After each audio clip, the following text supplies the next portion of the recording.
Mulai. Judul dulu, judul. Assalamualaikum warahmatullahi wabarakatuh semuanya. Waalaikumsalam. Apa kabar? Baik. Baik. Alhamdulillah. Oke, baiklah. Di sini kelompok kami akan menjelaskan hasil dari proposal presentasi kami. Sebelum melanjutkan dan menjelaskan hasil proposal presentasi kami akan memperkenalkan diri. Perkenalkan, nama saya Ranti Yusnita. Saya sebagai moderator. Dan ada anggota saya yang kedua, ada Mia Putri Sri Rahayu Lestari. Dan yang ketiga ada Q Putri.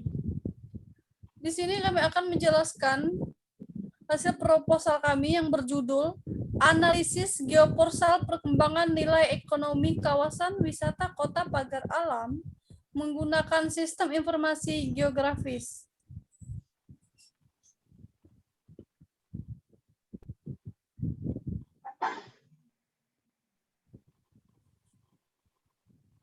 Oke, selanjutnya adalah latar belakang. Latar belakang Kota Pagar Alam merupakan kota terletak di Provinsi Sumatera Selatan yang memiliki banyak potensi objek wisata.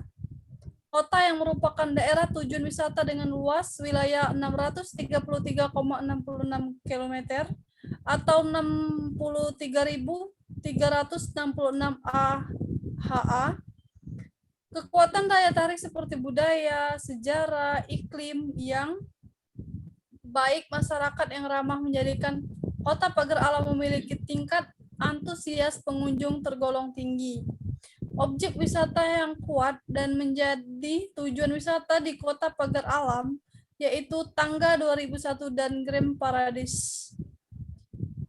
Bisa kita lihat secara keseluruhan latar belakang Kota Pagar Alam.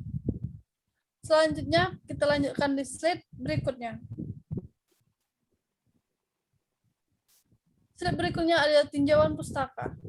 Yang pertama, zona nilai ekonomi kawasan. Yang kedua, metode penilaian zona nilai ekonomi kawasan. Terdapat A, konsep willingness to pay. B, travel cost method. C, contingent valuation method atau CVM.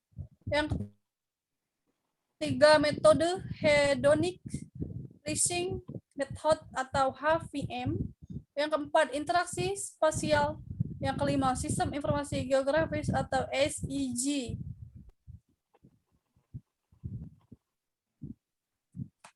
Slide selanjutnya yang ini akan dibacakan oleh Mia Putri Sri Rahayu Lestari.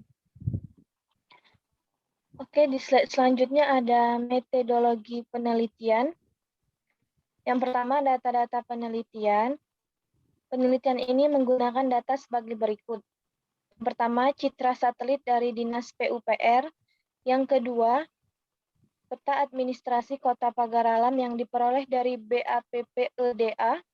Yang ketiga, data non-spasial yang digunakan yaitu yang keempat, data jumlah penduduk Kota Pagar Alam tahun 2017 sampai 2019 yang diperoleh dari Badan Pusat Statistik. Yang kelima, data jumlah pengunjung tahun 2017 sampai 2019 wisata. Yang keenam, data kuesioner TCM, CVM, dan HPM. Yang ketujuh, survei toponimi untuk pembuatan peta utilitas dengan radius kurang lebih 3 km dari objek wisata Tangga 2001 dan Grand Paradise.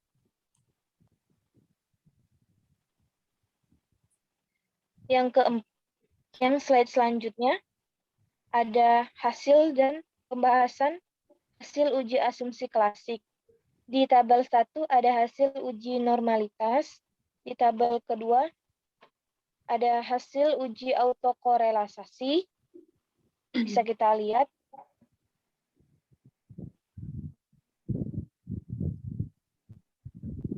Di selanjutnya ada analisis hasil perhitungan hasil hedonik dari keberadaan kedua kawasan wisata. Di gambar 6 bisa kita lihat grafik kesukaan wisata tangga 2001. Di grafik 7 ada grafik kesukaan wisata Grand Paradise. Jangan di sini. Slide selanjutnya ada utilitas gambar ke-8, peta total nilai ekonomi kawasan tangga 2001. Di gambar 9 ada peta total nilai ekonomi kawasan Grand Paradise. Selanjutnya akan disampaikan oleh Q Putri. Baiklah, saya akan melanjutkan materi analisis daya tarik kawasan wisata dengan gravity model. Interaksi kawasan tangga 2001 dan Grand Paradise terhadap pusat kecamatan mempunyai keberagaman dan unggul di wilayah tertentu pada kedua kawasan wisata. Hal ini karena dipengaruhi oleh jarak ke tempat wisata dan jumlah penduduk setiap kecamatan. Keseluruhan nilai interaksi spasial antara tanggal 2001 dan Grand Paradise berbanding lurus dengan nilai total ekonomi yang semakin besar interaksi spasial, maka total nilai ekonomi semakin besar. Hal ini dapat dilihat dari total nilai ekonomi tanggal 2001 yang lebih tinggi dibanding Grand Paradise, seperti halnya nilai interaksi yang lebih tinggi di tanggal 2001 dibandingkan Grand Paradise. Pada tabel 12, terdapat interaksi spasial data jarak lurus, dan yang selanjutnya pada gambar 12 dan 13 terdapat grafik interaksi spasial tangga 2001 dan grafik interaksi spasial Grand Paradise. Dan di sini terdapat kesimpulan. Kesimpulannya ada 4 dan ada saran. Saran 1, dalam pengambilan data TCM, CPM, dan HPM sebaiknya dilakukan pada hari libur karena jumlah pengunjung ataupun orang yang berjualan lebih banyak ketika hari libur. Perlu dikaji terlebih dahulu uji validitas dan uji reliabilitas terhadap kuesioner CPM dan HPM untuk mengetahui seberapa jauh kevalidan dan reliabilitas kuesioner yang akan digunakan. Saran yang ketiga, pada proses reject data sebaiknya dilakukan satu persatu untuk memperoleh hasil yang lebih akurat. Dan saran yang keempat adalah hendaknya memastikan semua data yang dibutuhkan mudah untuk didapatkan agar mempercepat proses penelitian. Dan di sini terdapat daftar pustaka dan link materi. Selanjutnya saya kembalikan ke moderator.